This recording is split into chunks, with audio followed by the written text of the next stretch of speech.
Okay, so we're going to launch a Facebook Live. So the one who didn't manage to subscribe to register, they can follow us on the Facebook Live. Should be on in 2 minutes, and then we start. Okay, no problem. But I can see that the attendees just joined the chat and already say that they're here. So hi everybody. I just need to turn on a little bit the sound on my own computer. Okay. Okay, I will ask my colleague Elisa, just give me a sign when it's good.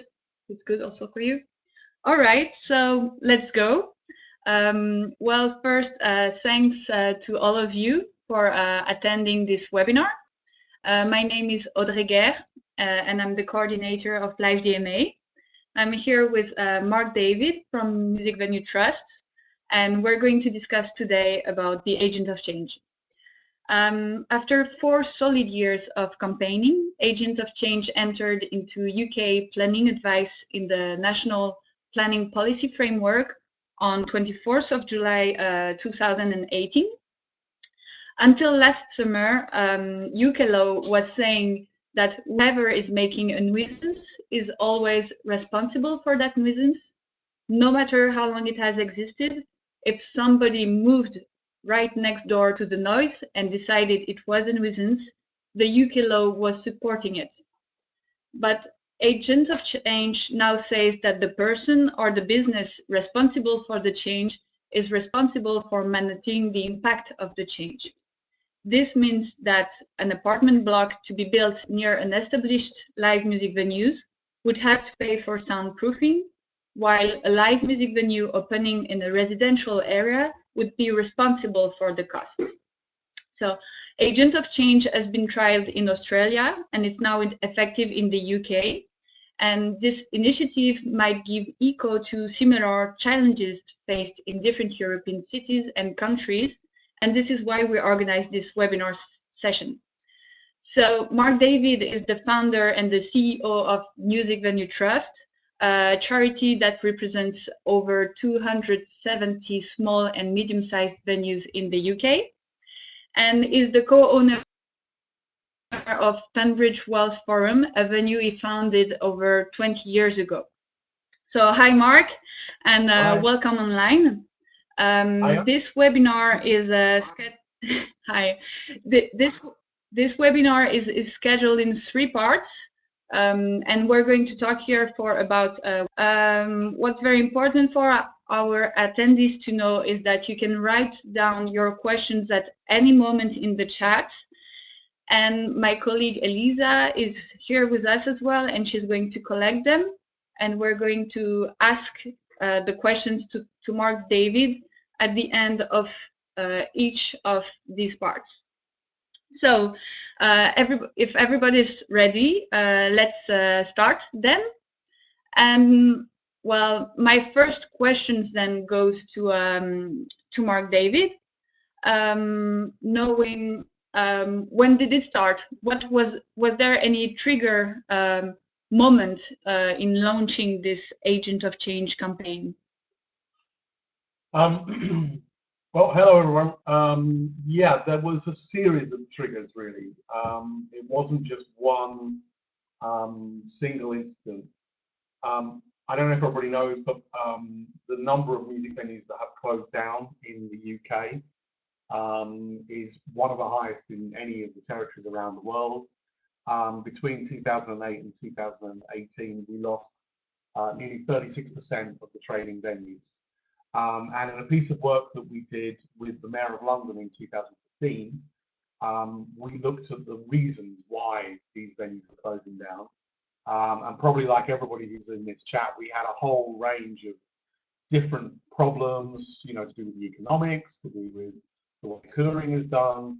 But we also had a whole set of outside external factors. And in fact, we found 22 different external factors that might cause or contribute to the closure of a grassroots music venue in London specifically, but around the UK. And Oh, one of the key external factors that we found was the encroachment of development, gentrification, the building of inadequate, frankly, residences close to a venue, generating noise complaints. And so there were a couple of specific examples. One was at the Fleets in Bristol. There was another one, the Night and Day in Manchester. And there were some cases where we knew that the development had resulted in the closure of the venue. So like the Point in Cardiff, the Cockpit in Leeds. So that's really where the concept of agent of change started to formulate. What could we do to tackle that planning problem? And then beyond that, before we even knew what agent of change was, we looked around the world to see what other countries and other cities had done about this. And I first heard the word agent of change in relation to this problem from a guy called John Wardle, who is the live music officer in Australia. okay.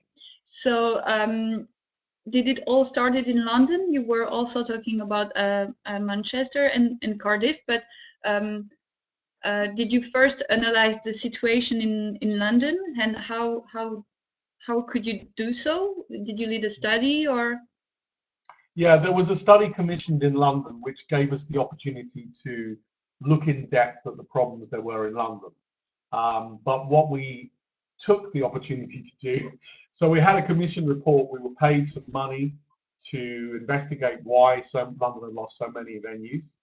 But we also took the opportunity to say, well, okay, this is not only a London problem, what's also happening elsewhere in Scotland or Wales or in Northern Ireland even, and what are the shared problems? And that's when it became very clear that the planning law and the planning framework in the UK as a whole was discriminating against music venues, was causing their closure, and was inadequately representing the needs of those existing music venues. And actually, to be fair, that extends into a lot of other places. So it's not just about, agent of change is not just about music venues, also about sports centres, nightclubs, pubs, bars, everything, where gentrification comes and it doesn't respect what's already there.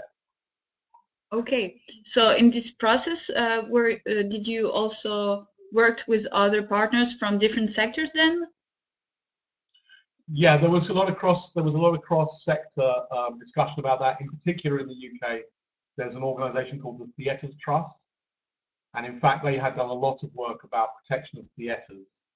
But more than just cross-cultural, we also we looked at this problem cross international borders. So we tried to see what other places have done, and in particular, we looked at Sydney and Melbourne in Australia, and we looked at San Francisco, where in fact they've got a much higher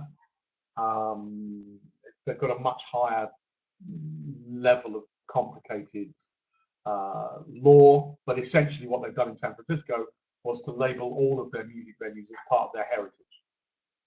Okay, so you were able to travel to Sydney, to Melbourne, or to San Francisco to go there and discuss how they implemented it. Or no, I should have put that in the commission, shouldn't I? To understand this problem, I will need. No. With John Wardle, I met at a conference in Canada, actually. Okay. And San Francisco was Jocelyn Kane at San Francisco, and she actually came to the Great Escape Festival in Brighton. We sat down with a number of partners there.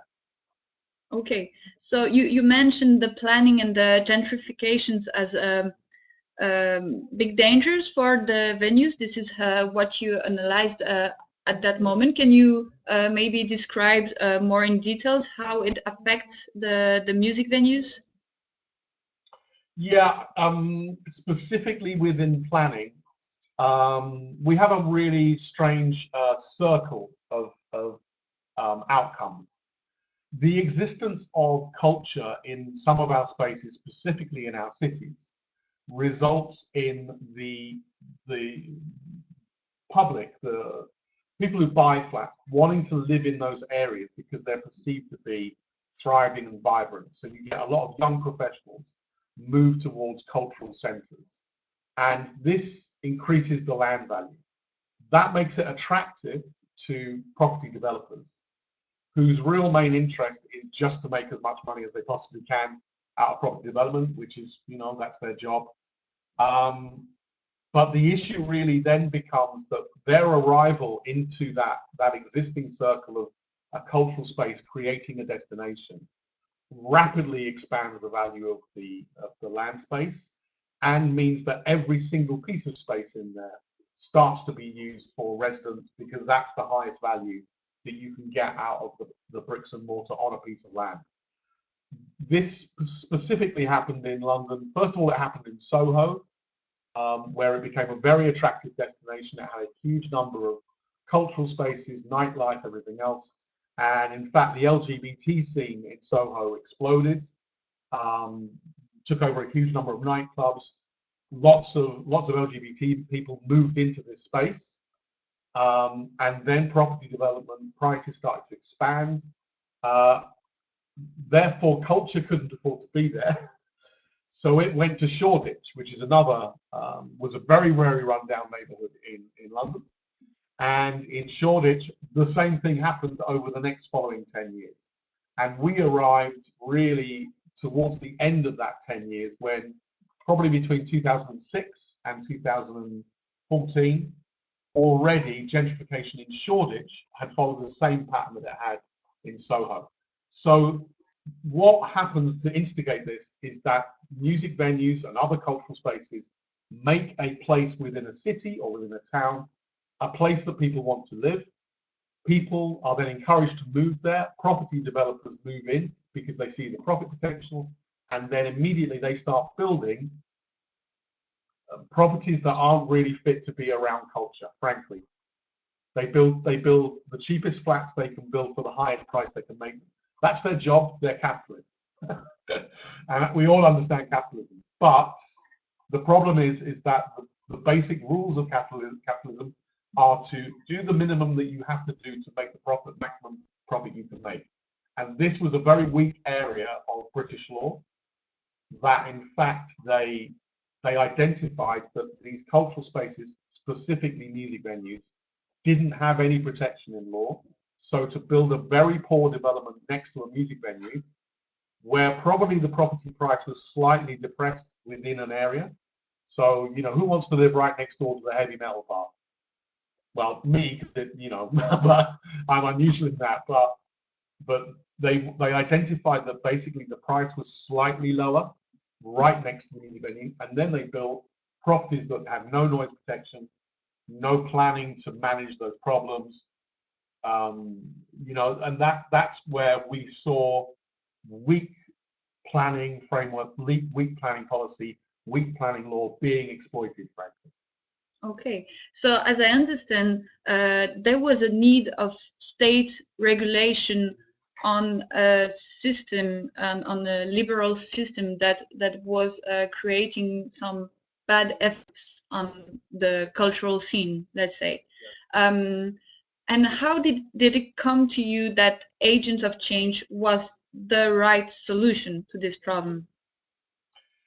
Well, there's two parts to that answer. One is that probably like most European law, British law is very archaic. It has an historic record that isn't probably suitable for modern living within a city.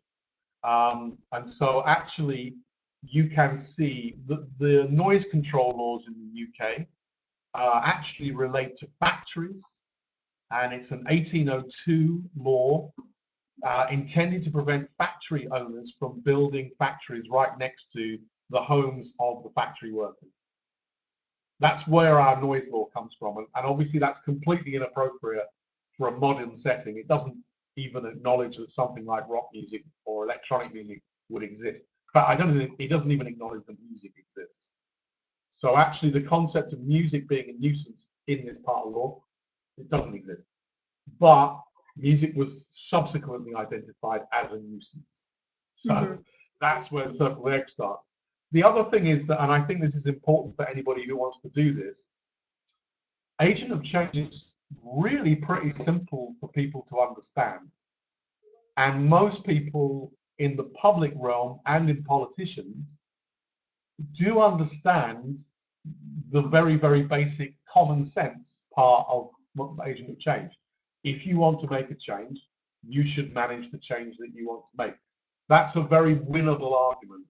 We did look at San Francisco's rules, especially around venues like the 100 Club, which has been there for 78 years, I think. We have a number of those venues.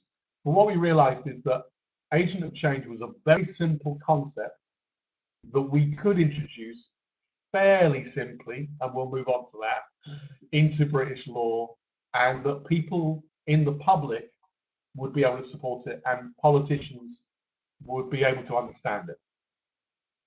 Okay. I think we will enter more in details how the agent of change is implemented in the UK law. But maybe before we can look at some questions from the chat.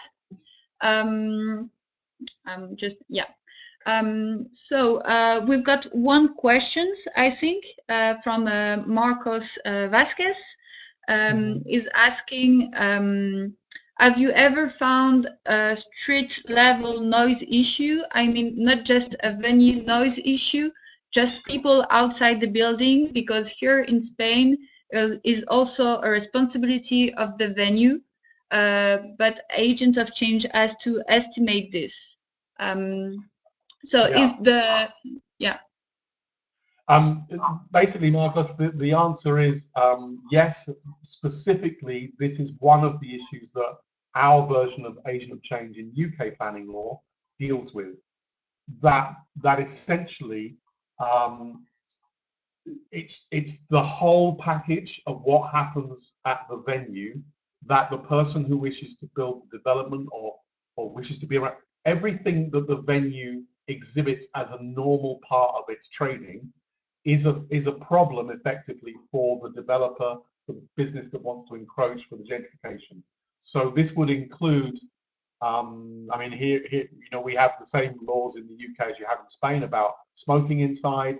So typically, live music venues actually have smoking areas external. That will generate a noise problem. And within our version of agent of change,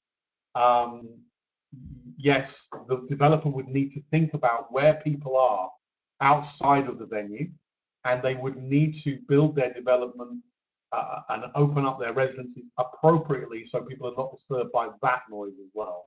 So agent of change in this context covers everything that the venue is currently doing, and that would include the times that people arrive, the method in which they leave, the kind of entrance routes, and everything else. So yeah, it is a very encompassing thing, and yes, it would directly tackle the issue of people being outside the venue and generating noise, particularly when they're leaving the venue, for example. Okay, thanks. Another question. Existing noise regulation for music venues can't be changed by agent of change, right? It's two different things. I think this question comes from Lifecom, so from Germany. Christian, I guess what you're asking is if the venue already has a set of quite restrictive noise regulations, would agent of change principles have any opportunity to change those?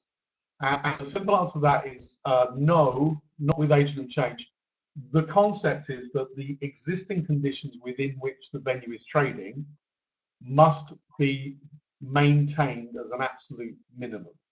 E.g., the local authority, the city council or the mayor should not permit a development which would result in additional noise restrictions, but they would permit a development under which the venue is still able to trade with its existing noise regulations. So, however, I have to say, in the first case we're dealing with this, In fact, in London, where we've run through the whole process, in fact, the outcome is that the licensing authority has changed the noise regulations to be more lenient towards the venue, because the new development that's going in has better sound protection than the existing housing that was already there, which is being knocked down.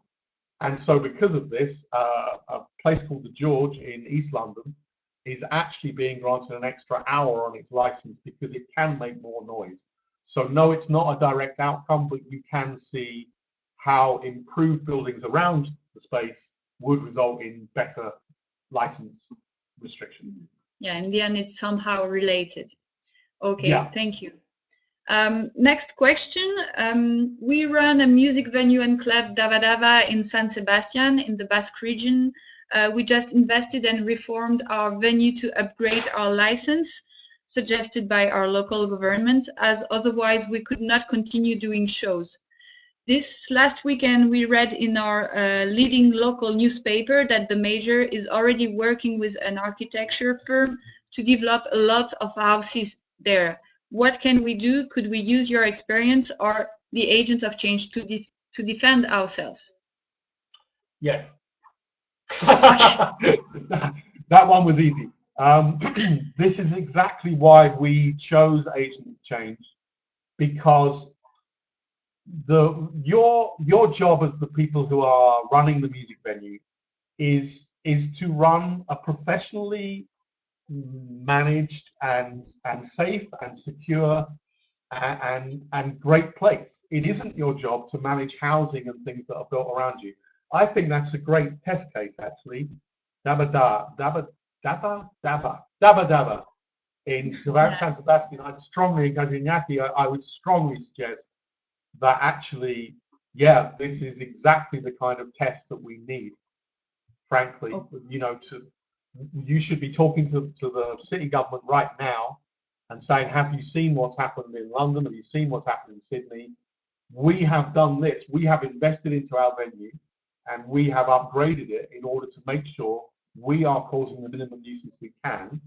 What are you going to do to make sure these houses and everything you want to build respects the existing level of noise we've managed to get to, rather than making further demands on us? I think it's incredibly reasonable.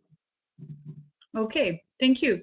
If no more questions at the moment, I think we're going to dig a little bit into the technical aspects of the regulation. Oh, wait, there's one more question just before we do so.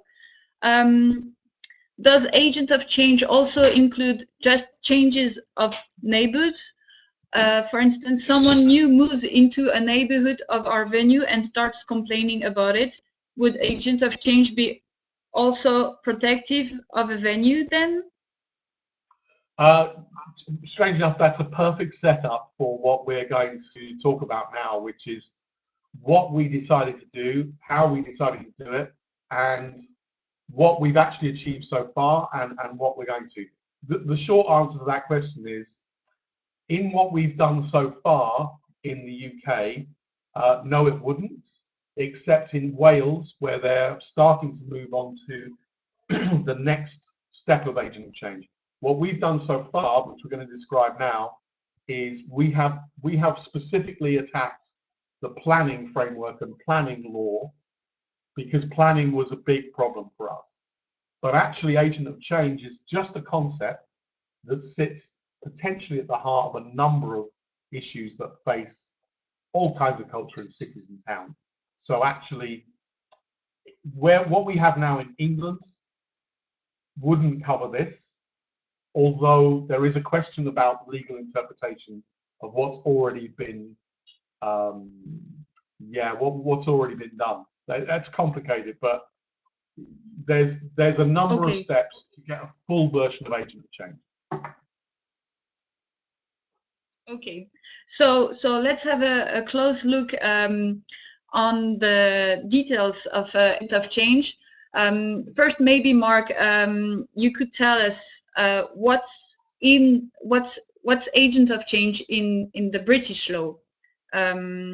You've prepared some presentation slides where you can probably comment on what is the agent of change in the British law, and in which areas of law and policy does it apply to? Okay, well, I think I'm gonna run through this. I won't do it too fast, but I'll try and be pretty fast. There's a lot of information. Let's deal with the very basics. Agent of change is what we call an overarching concept. And it simply says that a person who wishes to make a change is responsible for all the impacts of the change they wish to make. And that wouldn't just be planning law, it wouldn't just be noise law, it would involve intelligent development that recognizes what's already there.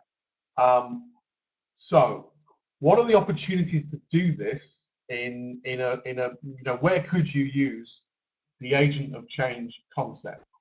And the answer is planning, in development specifically. Those are two aspects of the same thing. In housing, asking that houses be built to an appropriate standard. In property, asking that property laws, for example, recognize the proximity of culture. Licensing, which is really moving into what Renata from Germany just discussed there. Environmental health, which is part of the same issue. So these are 6 areas of law that we can potentially apply agent of change concepts to. The question for us is, how might we do that? What would be the steps? If we just go out that side, how might we get agent of change in every single one of these? And although they're ordered in this way, planning, development, housing, property, licensing, environmental health, actually, that's accidental. Any one of those 6 might be an area where we could try to get agent of change concepts into British law or recognized in policy frameworks. And so then the question was, which one of those is the weakest? and what would we need to know about government? Who would we need to work with in order to get them to give us the change we wanted? Mm-hmm. So first of all, we had to just think about what the level of government might be. And so just for the basis of this webinar, I'm just going to quickly explain British government stratas. Mm-hmm. The UK government structure is, well, you can see it all there. EU Parliament, central government, devolved parliaments. Over on the right, you have who we would speak to based on those different levels. So, and the choice is really for us, if you follow that all the way down to the regional assemblies, you will see that there are actually 8 regional assemblies for the UK, but in fact 9, London has its own assembly. And so the range of people that we could choose to try and persuade that we should have planning law changed ran from the Queen through to Boris Johnson. Mm-hmm. And we decided that we probably wouldn't be able to persuade the Queen that the grassroots music venues were important, but Boris Johnson looked quite weak on this thing. He likes a lot of publicity. And so what we decided to do was to try and engage with London through Boris Johnson, as it was then, and then through Sadiq Khan, and try and start the process by which we would get planning law, so one of the six possibles, engaged with by one of our stratas of government. So that was our original aim, to persuade London that planning law should be changed in London in order to introduce agent of change. So as you can see there, there's a long list of things that we did. Yeah, it's 3 years process. Well, actually it goes on. But what I'm going to explain is that October 2015, we published a report in London which contained the demand that London would adopt the agent of change in the London Plan 2018. And in November 2015, London did do that. It was actually Sadiq Khan that agreed to do that. As a result of that, we moved to other stratas of government. We went to the House of Lords, and we asked them to debate the London report. We then went back to English government and asked them to make a minor change. We then published another report in 2017. We put that report into the hands of all the assemblies, so the Scottish government, the Welsh Assembly, Northern Ireland.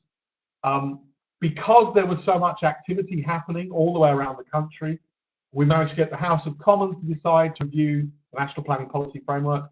This is nearly 2 years after we did the first piece of work. And then we submitted evidence in their call for evidence.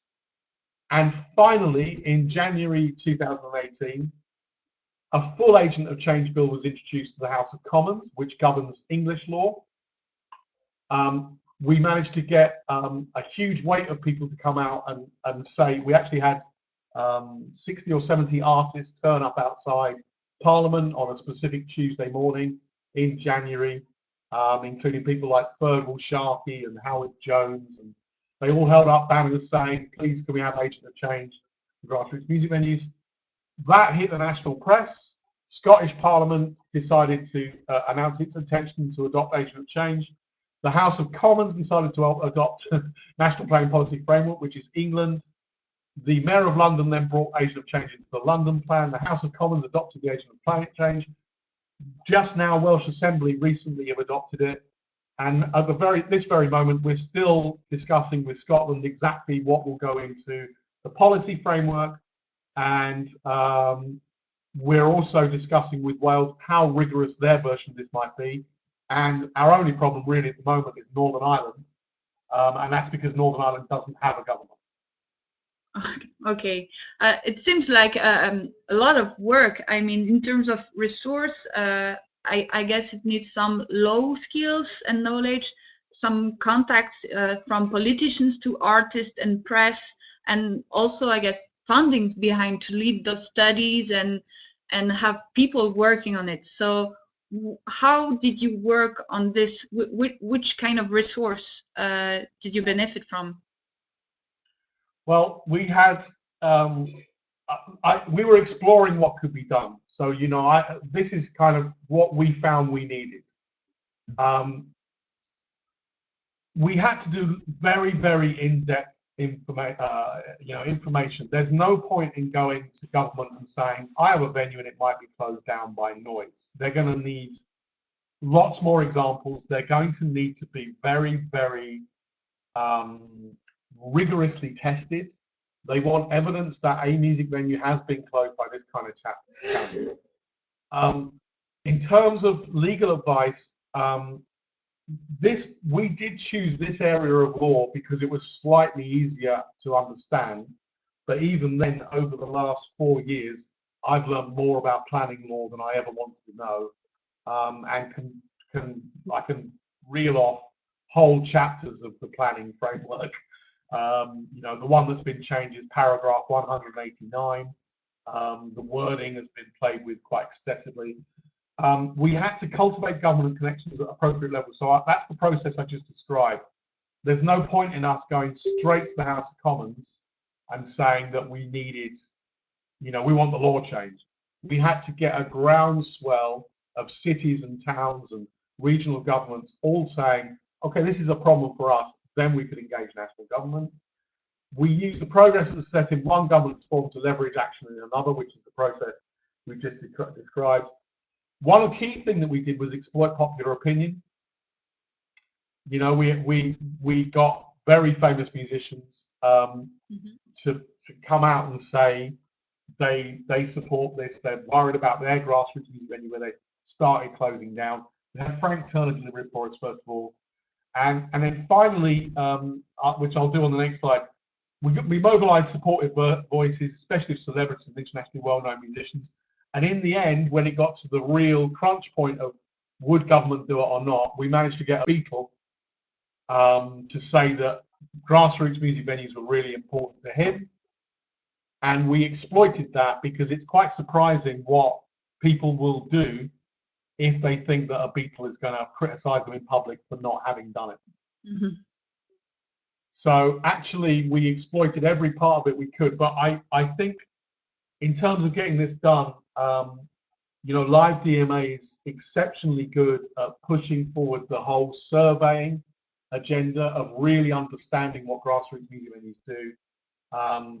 And we've really learned from that process and from this process how important depth of information is if you want to win an argument like this. There's no point at all in you turning up and just saying, people are moving in, I don't like it. You're going to have to talk about the jobs that will be lost. You're going to have to talk about the economy damage. You're going to have to talk about a whole bunch of things that we may not be comfortable with, may not be our driving motivation, but they are what will win you the argument.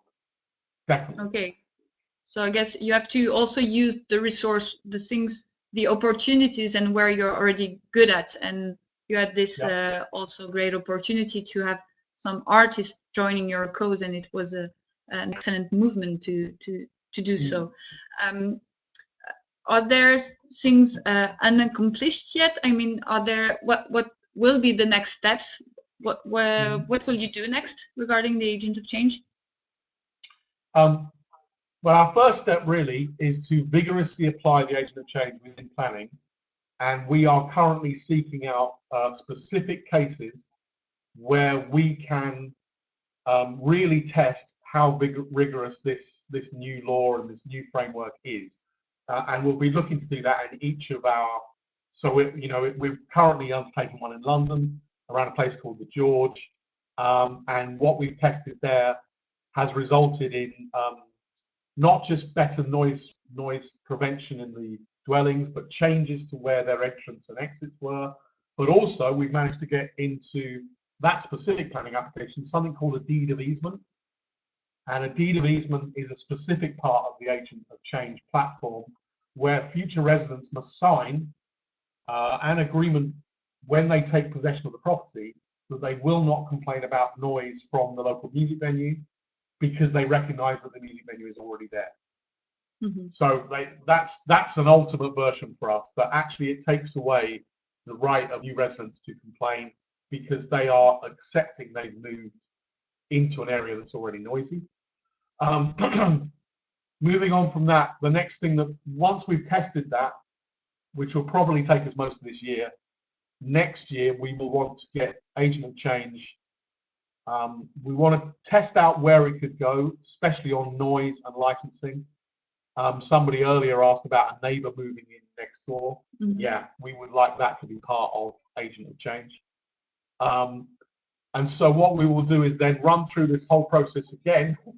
We will find a town or city where a neighbour has moved in and shut down a venue.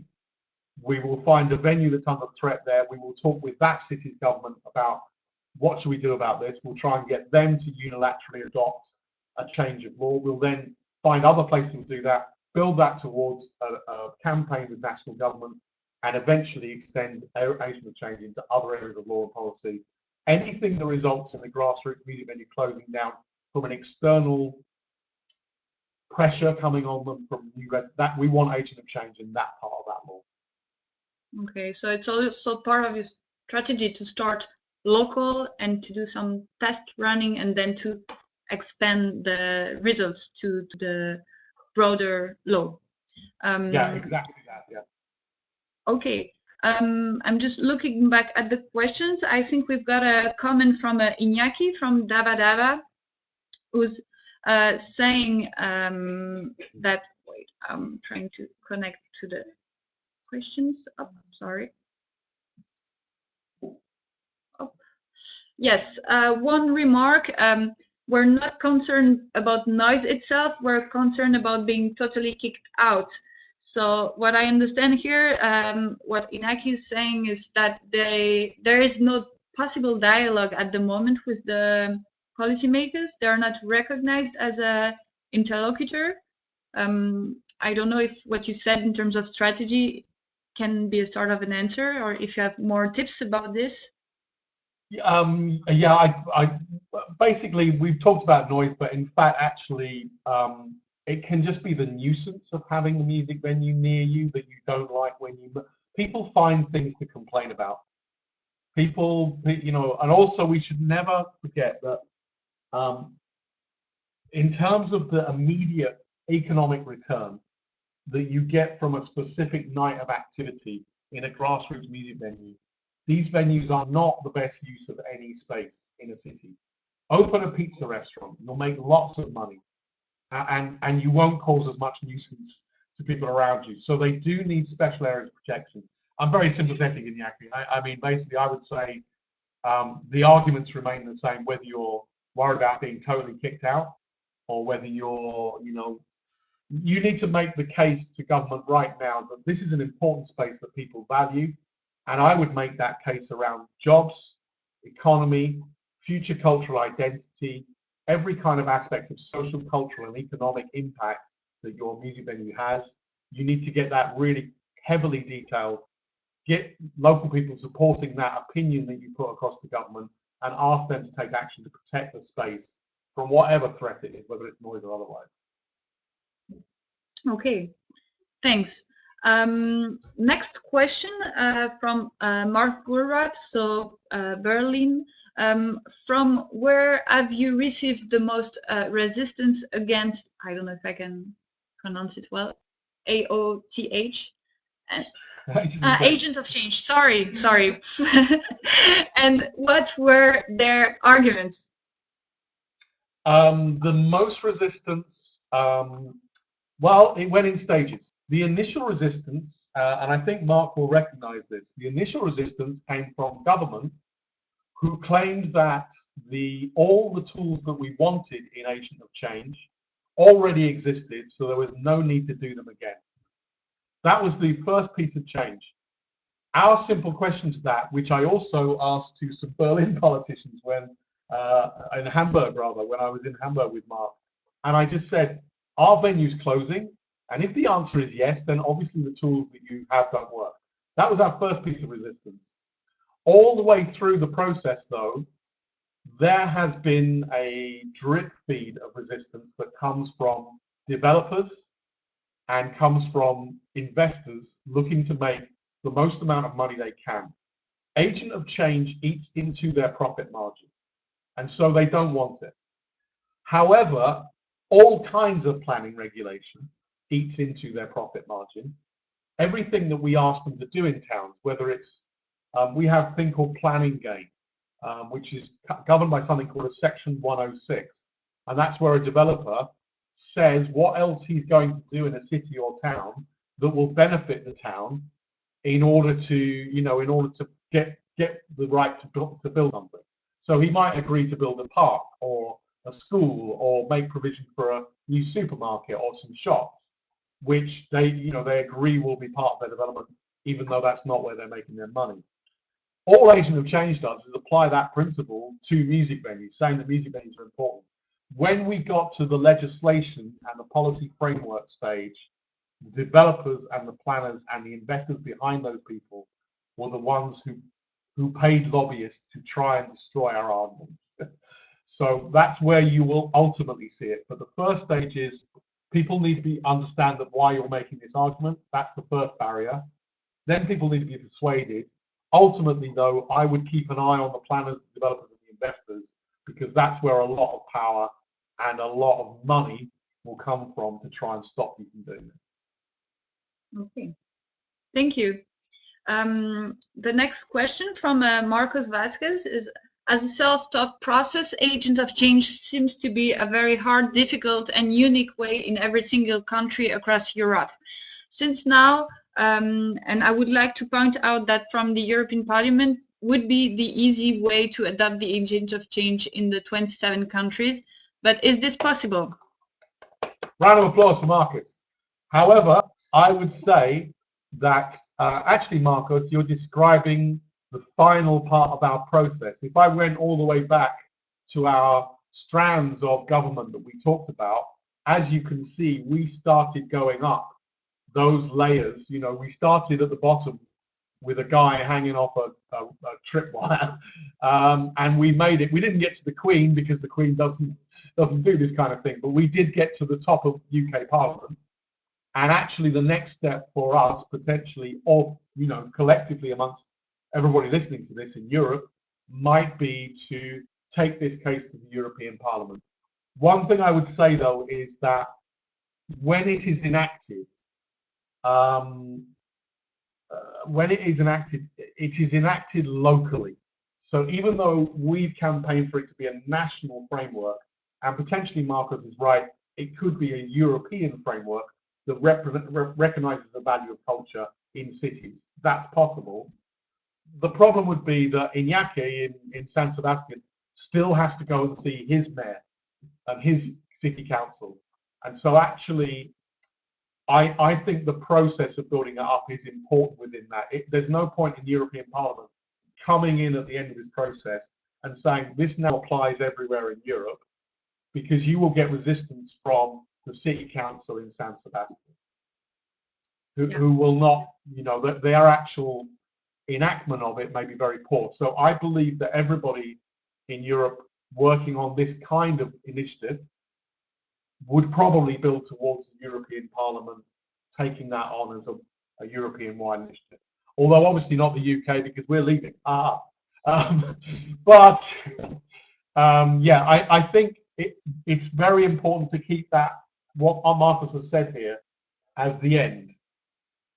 Ultimately, I'd like to see it be European law. But in order to get there, I think everybody would need to do some amount of local campaigning, even if it's pointing at each other. Yeah, real collective voice, as the implementation will be local in the end. The final word often comes to the national or local authorities. Correct. One more question. What are the commitments and restrictions on the side of the venues? For instance, when a venue grows more and more popular over time or mismanages, crowd flows, etc., I imagine agent of change isn't a get out of jail free card for venues. This question comes from Ken Verman, so from Belgium, from Antwerp. Ken, you know, that's an incredibly important point. And in fact, it was a question we were asked over and over and over again in this process. We were asked, aren't you just trying to protect venues from not doing, you know, behaving professionally and you know, managing their crowds and managing their noise and all these kind of things? And we had to very strongly make the case that this is now a very professionally run circuit and industry.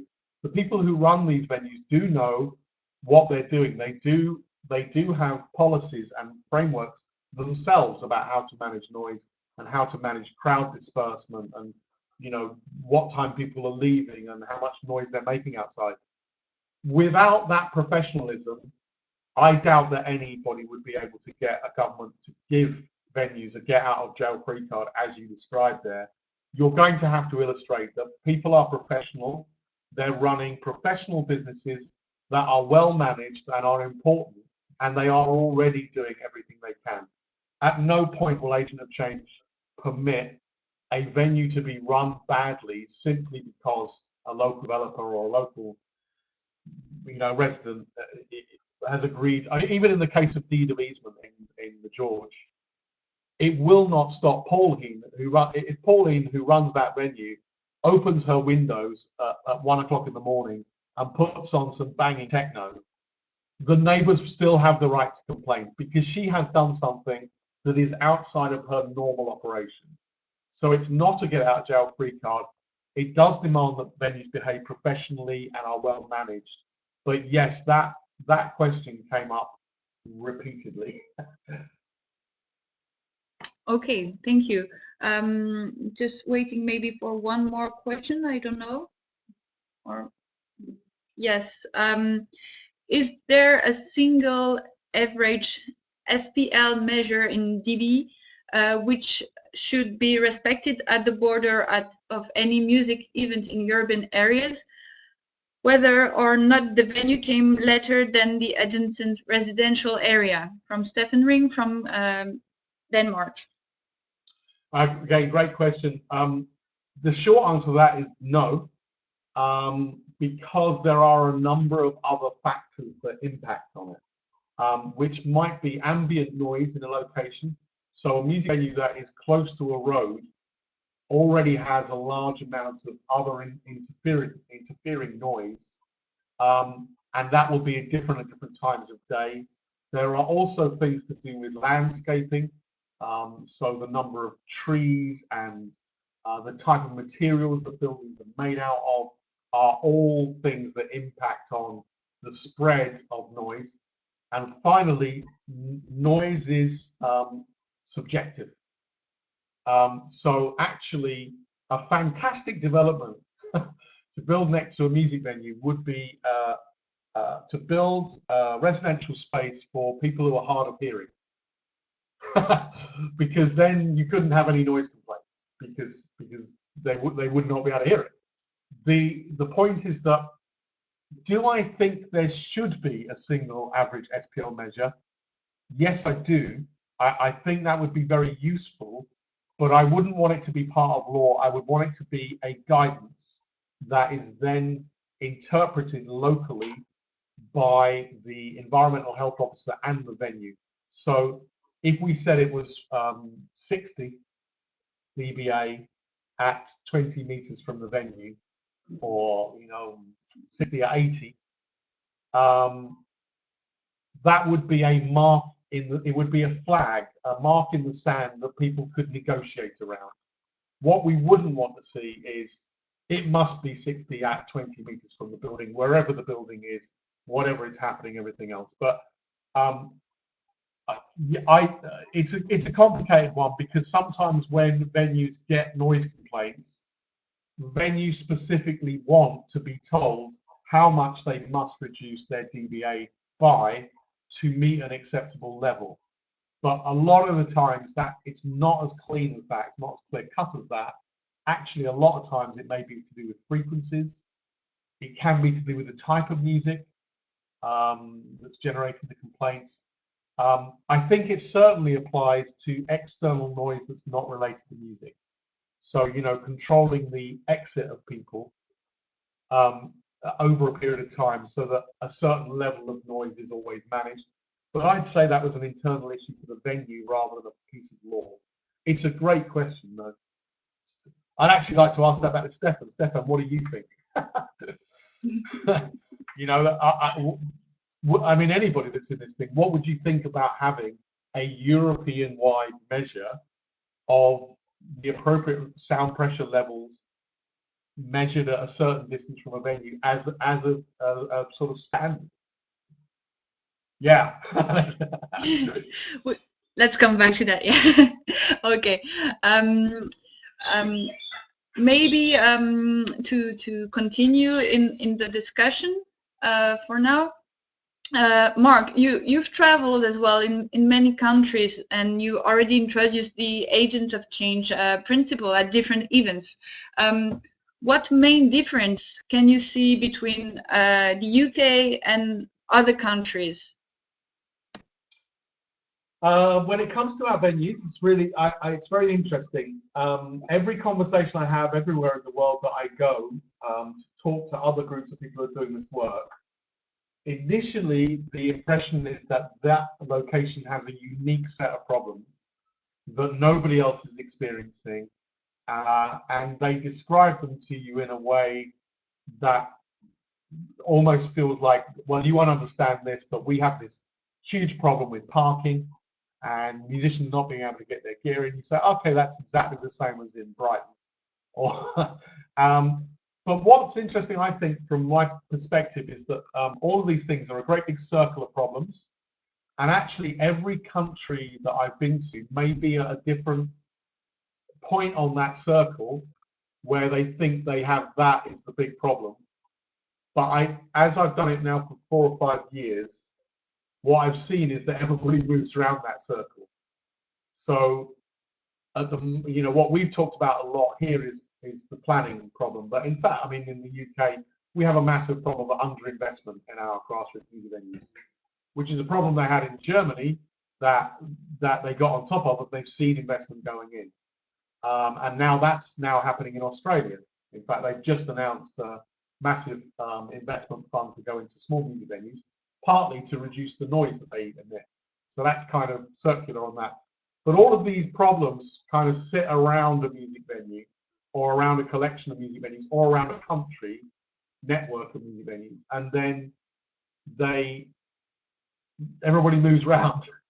And when they're on their part of the circle of problems, they probably think that's unique, but in fact they're all in different places at different times. All connected. We've seen a massive uptake in challenges and issues in America in the last year. Chicago's got a huge problem with an entirely new area being built right in the middle of where most of its small venues are. San Francisco had these problems with the heritage. Austin has it. If anybody's been to South by Southwest, there was nothing there. Now it's full of hotels because they made it a place that people wanted to go. Until South by Southwest came along, there was very little to do in Austin. And it's become a big music city as a result of building up its music venues. But now it's a destination. So actually, the next territory that I think will experience these problems is probably Southeast Asia. But they are the same core problems of gentrification and the very basic function of culture in our cities, which is always as an instrument of regeneration.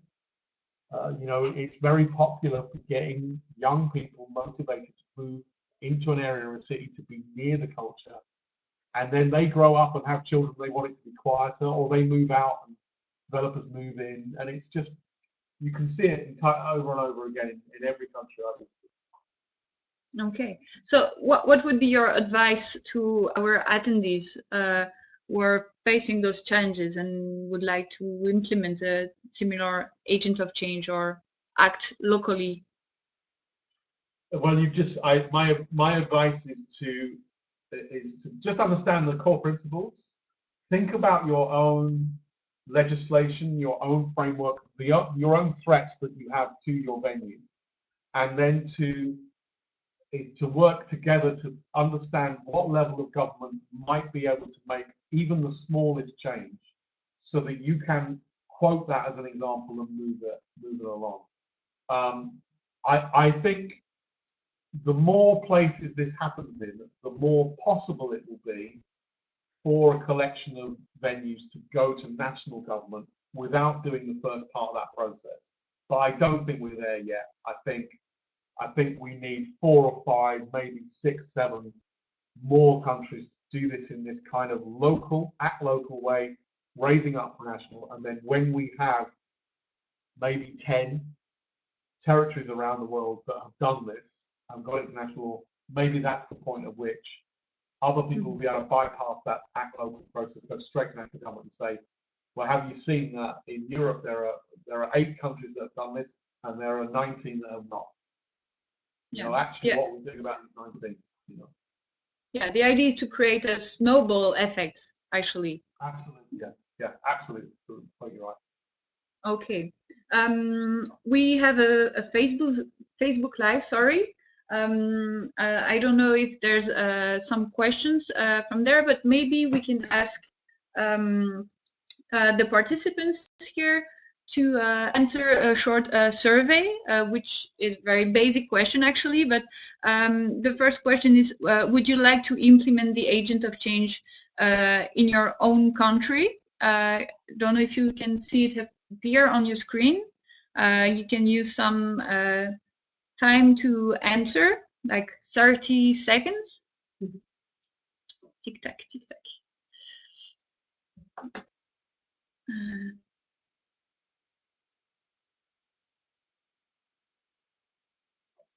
I guess that's the point to say. I mean, I think you're putting out all the contact details. We're very happy to share everything we have, all the resources that we use. If anybody wants to write to me or write to Live DMA and ask for advice or anything on how to do this, we're really keen to support the growth of this, because, as you described with the snowball, actually, if we can snowball this through a number of countries, that'll just expand what we ask for next. That'll take us up to the next level as well, Yeah. So we will give the contact, the contact at the end. Just if we look at your results, so would you like to implement the agent of change in your own country? Most of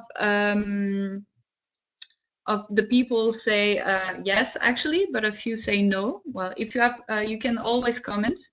And what main obstacles do you foresee?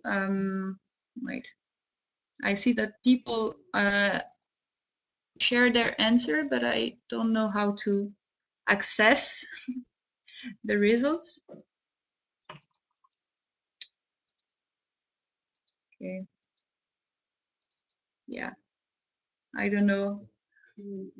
Yeah, I see the answers on screen, but as you said, Mark, here are our contacts, so you can also send an email to Mark, David, and to us at Live DMA office if you have more questions about it.